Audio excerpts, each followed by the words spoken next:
Hello and welcome to 2 plus 2 equals Cabbage. In this video, we'll go over how to deploy a Windows instance to OCI using Terraform. We'll look through our GitHub, we'll go through the code, we'll deploy and destroy, and we're just doing this for fun. If you haven't created your service account so you can log in to OCI for Terraform, here's a link so you can see how to do that.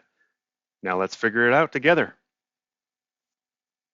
In this video, we'll start by jumping off at our GitHub page where we've got all of our repositories containing the test code that we're using for our videos. In this case, we're going to be using the Terraform OCI base repository.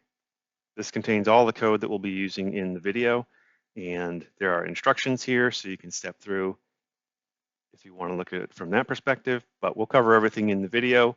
So you can clone the repository from here, and you'll have that on your local workstation so we can work with it. Now we'll move over to VS Code where we can take a look at the code and do our deployment. Okay, let's take a stroll through VS Code and take a look at the code that we put together for our Terraform to deploy the Windows instance to OCI. Much like the other videos we've done with Azure and AWS, if you've seen those, it's a lot of the same things. The constructs within are a little bit different because each cloud provider has different resource blocks that we need to use within Terraform. But we'll start off with our main TF, which basically just defines our required providers that we're using. The OCI provider has our provider block for OCI, and it's pulling in all of the fields that we set in other files for the requirements like the tenancy, the user that we're using to log in, our private key file, region, things like that that are required. Our locals file contains things where we're using mostly for naming conventions for things that are going to be in our environment. It just helps make it a little bit easier to identify them when we're looking in the console if they have consistent names. We've specified our OCI networking, where we're just, in this case, we're defining the VCN, we're defining our subnet, and we're defining for OCI, we need to have an internet gateway defined so our Windows instance can access the internet. We're doing static routing again. I like to control where things are being routed. So even though a lot of this would work by default, I like to specify it just so I'm making sure that I know exactly where things are routing. No surprises. And a security list is basically saying if you want to go to the internet from this instance, you can. And if you want to be able to RDP inbound, which I want to be able to do to test, I'm saying I can come in via RDP from my public IP that I'm using now. And the specifications for our Windows instance. As you look through the different providers, the resource blocks have different requirements and different formatting. So the idea is the same. And if you've done one, you can generally figure out the others with a little bit of research. In this case, we need to specify things like the shape of the VM, the region, the OCID of the image that we're going to use for this Windows instance. And again, we're turning off the local firewall on Windows just to make sure it'll allow us to RDP in when we want to. Down here, we're outputting some important things that we'll need, like the public IP of the VM.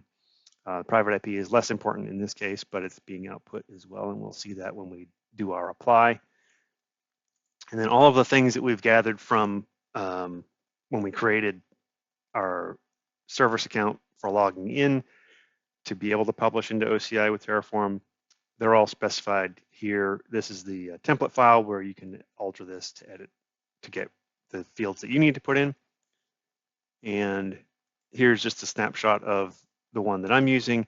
And all I've done here is I've put in all the fields that we need to use. Most of these are obfuscated. Obviously, some of them that are less important are still visible here.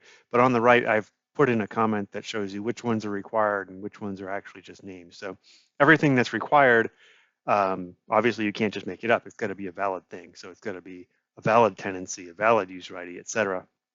And these things that are just names, they're just tags for me to help identify what things are. So my location, Even though my region is US Ashburn-1 for my I like to see East US. That just tells me generally where the location is. And this could be anything. It doesn't need to be anything specific. And then cabbage here is just my environment name, just so I can recognize which environment I'm working in at the time. So we've gone through all that, and now we're ready to start the process of applying our configuration. So the first thing we do here is our Terraform Init. And this will go and start the process of making sure everything's in place that we need to start our deployment. This will take just a minute. Okay, that finished. And you can see over in our folder view, we can see that it created some folders. It created the .terraform folder.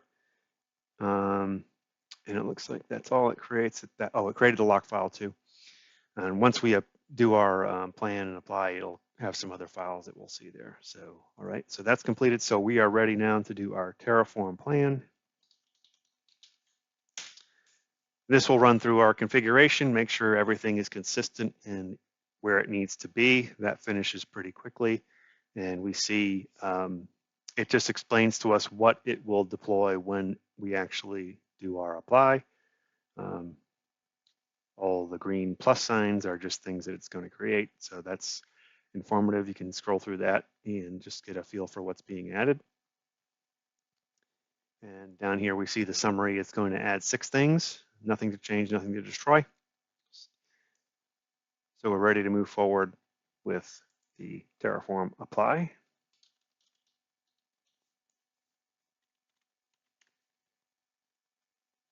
And when we run this, it'll do everything it did during the plan, but then it will also push them out into the environment. We have it prompting for us to continue. You could use a command line switch to skip this, but we'll just type yes here, and it'll go on its way and start to deploy the infrastructure. This will take a few minutes, so we'll come back when that's done.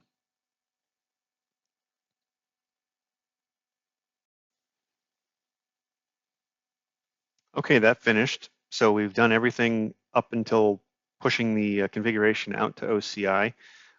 Looking at the summary here, we see that the apply completed, 6 resources are added, 0 changed, 0 destroyed. Everything is exactly as we expect.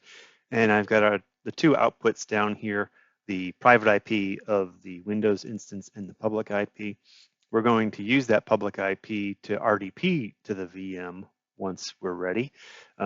So for right now, we're going to wait a couple minutes for the Windows instance to boot up. And while we do that, we'll jump over to the OCI console and see how things look there.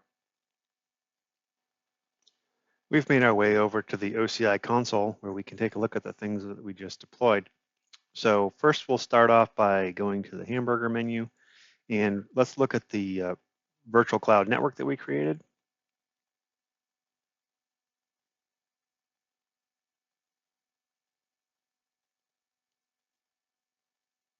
And here we can see we've got our virtual cloud network that we created, the VCN, and we've got our CIDR block that we created for the whole network. And as you can see, the naming convention comes into play here.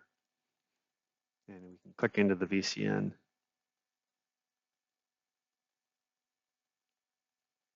And then we can see that we've got subnet that we created. Again, the naming convention helps identify exactly what it is. So here we've got the /24 that's being used for our instance subnet. And then going back to the hamburger menu, we can go over to our instance.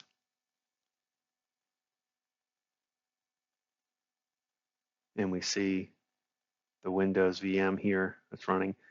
A lot of the information we would use is probably right here on this screen here. The public IP, for example, we could copy that off. We'll need that for our RDP session. But if we click into the instance here, more information. A lot of it just informational, nothing that we really need to take note of right now. But the one thing that we will need to get is the username and password so we can log in, and they're right here under the instance access section. The default username is always OPC for these OCI Windows VMs, and the initial password is right here. We can go over to the dots over here and just copy that off. We'll paste that into a notepad so we have it for future reference. But that's pretty much all we need to look at here. Lots to look around at for other if you just want to become familiar with the interface, lots of information. But for right now, we've got what we need. So we'll switch out now and we'll go in and attempt to do our RDP session into our Windows instance. So the fun part of all this is making sure it all works. So let's try to do our RDP session into our Windows instance in OCI. We've got our IP address here that we got either from our the output of our Terraform Apply, or we could have grabbed this from the OCI console. And we'll just go ahead and connect.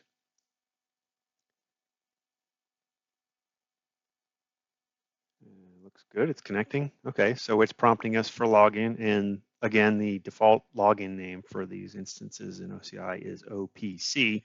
I'm just going to put in the password here. And the first time in login, it will prompt for a password change. I've skipped that here just to keep things moving along, but we can see we're logged into our Windows instance. That's great.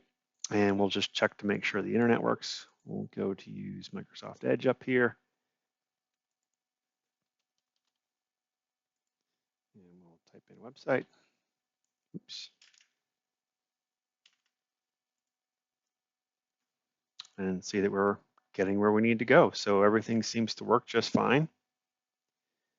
We're able to get to the internet, log in, use Windows as we would for whatever kind of fun we want to have. Now, the only thing remaining is to go out and clean everything up. As we've deployed things to OCI, OCI is not free, so we want to make sure we've gone in and removed everything we've put in there. So we'll switch back over to VS Code and we'll take care of that cleanup. We are back in VS Code right where we left off when we did our apply. And the only thing remaining is to go through and do our destroy. So the same commands, Terraform Destroy. And that goes and it compares what's in OCI versus what's in the configuration. It knows what to destroy and what not to. So if you had other things out in OCI, it's not going to touch those. It's only going to touch things that it knows about from its own configuration. So we type yes here. And we'll let this run. It might take a minute.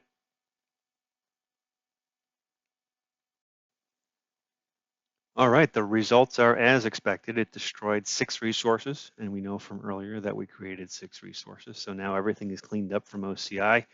So we won't have any surprise expenses at the end of the month. So we've done everything we set out to do. We went through and reviewed the GitHub repository, so you knew where to go and find the code that we're testing with. We then inspected the code a little bit, talked about how everything comes together. We deployed into OCI. We confirmed everything was there that we expected. We made sure everything worked, and then we went and we cleaned up our mess. So that's it for this video. Stay tuned for future videos. There's going to be more on other topics, including more from AWS, Azure, GCP, OCI, and we'll do some other fun things. So stay tuned.